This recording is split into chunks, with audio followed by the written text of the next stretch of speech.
Ayun, marami talagang nagtatanong sa akin ito tungkol sa skincare ko. Hindi ko alam kung bakit.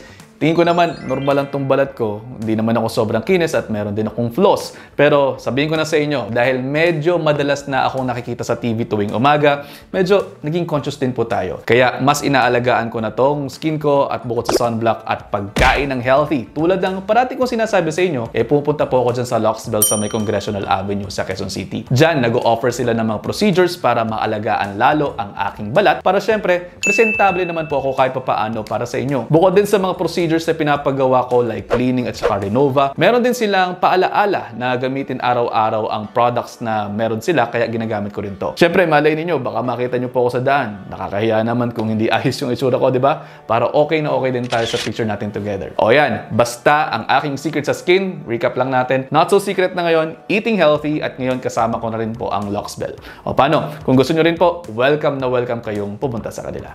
Ingat!